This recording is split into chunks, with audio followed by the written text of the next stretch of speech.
Hello guys, எல்லாருக்கும் வணக்கம்.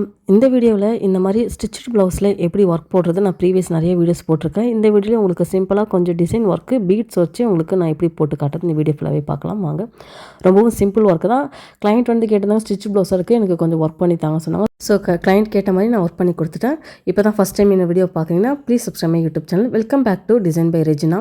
First என்னென்ன திங்ஸ் வந்து ரெக்கமெண்ட்ஸ் வந்து நான் காட்டுறேன் பாருங்கள். ஃபஸ்ட்டு பீட்ஸ் சொல்லுவாங்க, கோதுமை மாதிரியே இருக்கும் பாருங்கள் அந்த பீட்ஸ். அது வந்து இது ரவுண்ட் ஷேப்பில் இருக்குது. ரவுண்ட் ஷேப்பில் நான் இப்போ பேஸ்ட் பண்ண போகிறதில்ல, நான் வந்து ஐ ஷேப்பில் இருக்கிறது தான் பேஸ்ட் பண்ணி ஒர்க் போட்டிருக்கேன். காட்டும்போது காட்டிட்டேன். நீங்கள் வந்து ஐ ஷேப்பில் இருக்க கொஞ்சம் ஸ்டோன் எடுத்துக்கோங்க. இந்த மாதிரி ஒரு ஒர்க் போடும்போது நம்ம வந்து நார்மலாக பார்த்தீங்கன்னா நீடில் என்ன சைஸ் எடுத்துக்கிறோன்னா, இந்த மாதிரி பீட்ஸ் ஒர்க்கு அந்த மாதிரிலாம் போடுறீங்கன்னா நம்பர் வந்து 9 இல்லைனா 10 எடுத்துக்கோங்க. சைஸ் வந்து அதிகமாக உங்களுக்கு சைஸோட திக்னஸ் வந்து கம்மியாக இருக்கும். லைக் வந்து இப்போ 5, 6 எடுத்துக்கிட்டிங்கன்னா அந்த எம்ப்ராய்டரி ஒர்க்லாம் நம்ம போடுவோம்ல, அதுக்கு யூஸ் ஆகும். கொஞ்சம் மொத்தமாக இருக்கும், நல்லா திக்காக இருக்கும். அதையே 9க்கு அப்புறம் 9, 10, 11, 12 அப்படி எடுத்திங்கன்னா ரொம்ப தின்னாக இருக்கும்.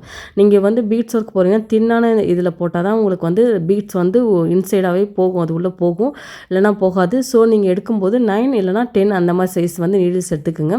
அதுலேயே வந்து கொஞ்சம் சின்னதாகவும் இருக்கும், அதுலேயே கொஞ்சம் லாங் சைஸ் வந்து லாங்காகவும் இருக்கும். நீங்கள் எப்படி உங்களுக்கு கம்ஃபர்டபுளோ அதுக்கேற்ற மாதிரி நீங்கள் பார்த்து வாங்கிக்கணும்.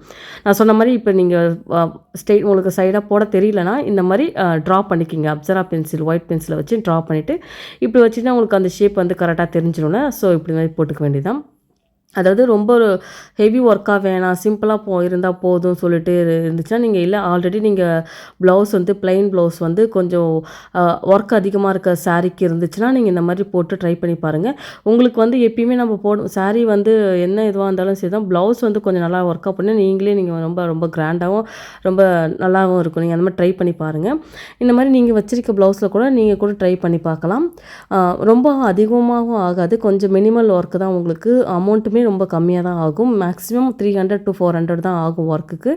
அப்புறமா நீங்கள் வந்து போட்டு அந்த ஸ்டிச் பண்ணிக்க வேண்டியதான். அது ஸ்டிச் பண்ணிவிட்டு ஃபுல்லாகவே இந்த மாதிரி நாட் போடணும். எப்பயுமே நம்ம போடும்போது கடைசியில் நாட் போட்டுட்டு தான் போடணும், இல்லைனா டக்குன்னு பிச்சிடும். ஒரு சிலவங்க கேட்டிருந்தாங்க, நீங்கள் ஒர்க் போடுறீங்க த்ரெட்டு வந்து பேக் சைடில் தெரியுமான்னு சொல்லி கேட்டிருந்தீங்க.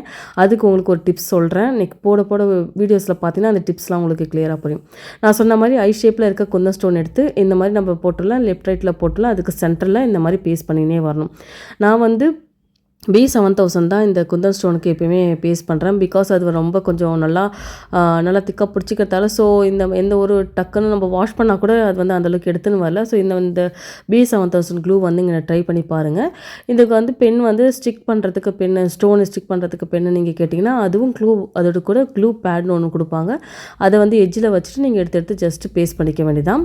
ஃபுல்லாகவே இது ஃப்ரண்ட்டில் ஸ்லீவுக்கு வந்து அவங்க ஸ்லீவுக்கு ஒர்க் வேணா கேட்டிருந்தாங்க. ஸோ நெக்கில் மட்டும் நான் ஒர்க் போட்டிருந்தேன். இது வந்து ஃப்ரண்ட் சைடு, பேக் சைடில் இதே மாதிரி போட்டுட்டேன். இப்போ இந்த இடத்துல வந்து நம்ம வந்து பீட்ஸ் வந்து போட போகிறோம். அங்கங்கே கேப்பாக இருக்கிறதெல்லாம் நம்ம பீட்ஸ் போட்டால் கொஞ்சம் வந்து ஒர்க் வந்து ஹெவி ஒர்க் மாதிரி தெரியும். இது வந்து நார்மலாக நம்ம ஸ்டிச் பண்ண ப்ளவுஸில் நீங்கள் போடலாம். அதுக்கப்புறம் பார்த்தீங்கன்னா 3mm பீட்ஸும் அது சுகர் பீட்ஸுக்கு அடுத்த லெவலில் இருக்க பீட்ஸும் நான் எடுத்துக்கிறேன். இப்போ வந்து பார்த்தீங்கன்னா இந்த எஞ்சிக்கிட்ட நம்ம போட்டலாம், அதில் வந்து 3mm நீங்கள் கேட்டிங்களா எப்படி த்ரெட்டு தெரியாமல் போகிறதுக்குன்னா, இந்த மாதிரி நீங்கள் எடுத்து பார்த்தீங்கன்னா மெயின் கிளாத்தும் உள்ளே இருக்க லைனிங் கிளாத்தும் தனித்தனியாக வரும். ஸோ நீங்கள் ஊசி வந்து உள்ளே போடும்போது அந்த மெயின் கிளாத் இருக்குதுல்ல, அதில் தான் நீங்கள் உள்ளே விட்டு இந்த மாதிரி எடுத்திங்கன்னா உங்களுக்கு பேக் சைடில் அந்த த்ரெட்டு வந்து தெரியாது. இது ஒரு டிப்ஸ் நீங்கள் எடுத்துக்கோங்க. அதுக்கப்புறமா அந்த எட்ஜில் வந்து 2mm அதாவது சுகர் பீட்ஸோட அடுத்த லெவலில் இருக்க பீட்ஸை வந்து போட்டுக்கிறேன் அந்த எட்ஜில். நீங்கள் ஒர்க் போடும்போது பார்த்தீங்கன்னா உங்களுக்கே தெரியுது பாருங்கள், நான் மெயின் ஃபேப்ரிக் இருக்கும்ல அது உள்ளே தான் போடுறேன். நான் கிளாத் உள்ளே போடலை, நல்லா கிளியராக உங்களுக்கு கிட்டவே ஜூம் பண்ணி காட்டுறேன், தெரியும் பாருங்கள். போட்டுட்டு நீங்கள் வந்து நெக்ஸ்ட்டு நீங்கள் போடும்போது அது உள்ளே எப்பயுமே கொஞ்சம் பார்த்து தான் அது உள்ளே விடணும். இந்த மாதிரி விட்டுட்டு அங்கே வந்து போட்டுக்குங்க நீங்கள். அப்போ வந்து உங்களுக்கு வந்து பின்னாடி பேக் சைடில் த்ரெட்டு தெரியாது. ஒரு சிலவங்க வந்து கமெண்ட் பண்ணியிருந்தாங்க, இந்த மாதிரி த்ரெட்டு வெளியில் தெரியுது சொல்லிட்டு கிளைண்ட்லாம் கேட்குறாங்க, அது தெரியாமல் எப்படி பண்ணுறது கொஞ்சம் ஒரு டிப்ஸ் சொல்லியிருந்தாங்க. ஸோ இந்த மாதிரி ட்ரை பண்ணி பாருங்கள். உள்ளார அந்த மெயின் ஃபேப்ரிக்கில் மட்டும் உள்ளே விட்டுவிட்டு ஊசி எடுத்திங்கனாலே உங்களுக்கு வந்துடும்.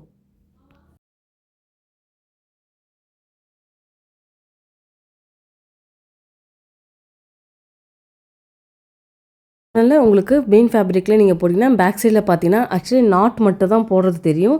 மற்றபடி இந்த உள்ளே போட்ட ஸ்டிச்சு நாட் கண்டிப்பாக தெரியும் தான். நாட்டு நம்ம வெளியில் உள்ளேயே போட முடியாது. ஸோ நாட்டு மட்டும் தெரியும். மற்றபடி எல்லா ஒர்க்குமே உள்ளே தான் நம்ம போட்டு எடுத்திங்கன்னா நம்மளுக்கு வந்து அந்த ரொம்பவும் ஒர்க் வந்து த்ரெட்டு வெளியில் தெரியாது. ஸோ இந்த மாதிரி ட்ரை பண்ணி பாருங்கள்.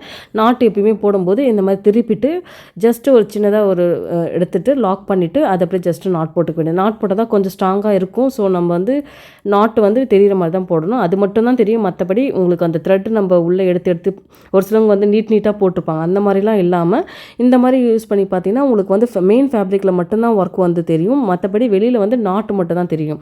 கொஞ்சம் ஒரு ஸ்டிஃப்னஸ்க்கு வேணால் நீங்கள் கொஞ்சம் வேணால் ஒரு சில இது மட்டும் லைட்டாக எடுத்துக்கோங்க. தெரிஞ்சாலுமே இல்லை த்ரெட் வந்து லைட்டாக தெரிகிற மாதிரி எடுத்துங்க. கொஞ்சம் நீட்டாலாம் தெரிகிற மாதிரிலாம் எடுத்துக்காதீங்க. ஒர்க் அதுக்கேற்ற மாதிரி நீங்கள் போட்டுக்கணும். ஃபுல்லாகவே ஓரளவு முடிச்சுட்டு இது வந்து ஃப்ரண்ட் சைடில் நான் போடுறேன். முன்னாடி போட்டது பேக் நெக் போட்டேன். இது ஃப்ரண்ட் நெக்கு. வெறும் அவங்க நெக்குக்கு மட்டும் தான் ஒர்க் கேட்டிருந்தாங்க. ஸ்லீவுக்கு வந்து சின்ன சின்ன புட்டாஸ் மட்டும் வச்சா போதும். எனக்கு ரொம்ப ஹெவி ஒர்க் வேணும். ஏன்னா எனக்கு ப்ளவுஸ் வந்து இருக்குது. உங்களை தான் போட்டோம் சொல்லியிருந்தாங்க. ஸோ எனக்கு வந்து சின்னதாக இப்போ ஒரு சிம்பிளாக ஒரு ஃபங்க்ஷனுக்கோ இல்லை ஏதாச்சும் இதுக்கு போகிறோன்னா நீங்கள் இந்த மாதிரி யூஸ் பண்ணி பாருங்கள். இது ரொம்ப பார்க்குறதுக்கு சின்ன ஒர்க் தான் தெரியும். ஆனால் பார்க்குறதுக்கு கொஞ்சம் லுக்காக இருக்கும். நீங்கள் ட்ரை பண்ணி பாருங்கள். அதுக்கப்புறம் பார்த்தீங்கன்னா இப்போ அங்கங்கே புட்டாஸ் வைக்கிறோம். புட்டாஸ் வச்சுட்டு ஸ்லீவுக்கும் புட்டாஸ் வைக்க போகிறோம். ஃபஸ்ட்டு மார்க் பண்ணிக்க எடுத்துக்கிறீங்க போது அதாவது சொன்னால ஃபஸ்ட்டு சுகர் பீட்ஸில் இன்னொரு பீட்ஸ் இருக்குள்ள லெவல் கொஞ்சம் அதிகமாக இருக்கும். அந்த பீட்ஸும் 3mm பீட்ஸு அதுக்கப்புறம் பீட்ஸ் சின்ன பீட்ஸ் போட்டு இந்த மாதிரி போட்டு நாட் போட்டுக்கணும். இதுக்கு ஒன்றுத்துக்கும் நீங்கள் நாட் போட்டிங்கன்னா சின்னதாக நாட் போட்டிங்கன்னா உங்களுக்கு ரொம்ப பெருசாக தெரியாது. ஃபுல்லாகவே அதுதான் ஒர்க். ஃபுல்லாகவே அங்கங்கே புட்டாஸ் மாதிரி வைக்க போகிறோம். ஸ்லீவுக்கும் அவங்க வந்து பார்டர் எதுவும் ஒர்க்லாம் வேணாம். எனக்கு வந்து மேலே மட்டும் அந்த கொஞ்சம் அவங்க எல்போ வரைக்கும் ஒர்க் கேட்டிருந்தாங்க. எல்போ வரைக்கும் ப்ளவுஸ் ஒர்க் கேட்டிருந்தாங்க. ஸோ அதனால் சிம்பிளாக எனக்கு அங்கங்கே மட்டும் ஒர்க் போட்டால் போதும். இதுதான் நம்மளோட ஃபைனல் அவுட்புட். கிளைண்ட்டுக்கு ரொம்ப பிடிச்சிருந்துச்சு. ஹோப் இந்த வீடியோ உங்களுக்கு யூஸ்ஃபுல்லாக இருக்கும்னு நினைக்கிறேன். இந்த மாதிரி வீடியோஸ் வேணால் சப்ஸ்கிரைப் பண்ணிக்கோங்க. தேங்க்ஸ் ஃபார் வாட்சிங். Please subscribe my YouTube channel. By and take care.